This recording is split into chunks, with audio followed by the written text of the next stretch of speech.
Naitwa Matenas Ndumbaro, ni administration manager wa hospitali ya Abdullah Mzee. Nipo hapa kwa niaba ya hospitali ambao tunafanya ubia kwa bia na serikali kwa ajili ya kusimamia hospitali ya Abdullah Mzee hospitali. Kwa sasa hivi tukifanya maboresho madogo katika wodi ya watoto, ambapo tumeleta kwa magodoro mengine mapya. Changamoto muda mrefu sana ambayo inakabili hospitali ni kwamba uchakavu wa miundombinu ikiwemo magodoro ya kulalia hasa wodi ya watoto.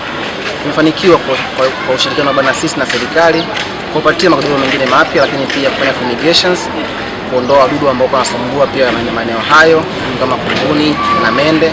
Kwa hiyo wodi yetu sasa hivi zimekuwa ni safi, lakini pia ziko kidogo at least comfortable, kwamba zina magodoro ya kutosha, mazuri, mapya, manene ambao wagonjwa wanalala kwa uzuri, kila mtu kitu chake. Kwa hiyo maboresho ambayo yanafanyika kwa ubia kati ya kampuni ya NSK pamoja na hospitali chini ya Wizara ya Afya imefanikiwa kwa magodoro hayo.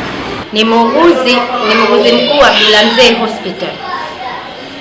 Tunatoa shukrani zetu kwa upande wa NSK kwa kuweza kufanya maboresho ya kuweza kutolea magodoro makongwe na kutuwekea magodoro mapya, na pia kuweza kutupigia dawa kwa ajili ya kuondosha wadudu waliokuwemo. Shukrani kwa kuweza kuongezewa madaktari na wauguzi, na pia vile kwa kuongezewa huduma zikaongezeka katika upande wa hospitali ya Abdullah Mzee.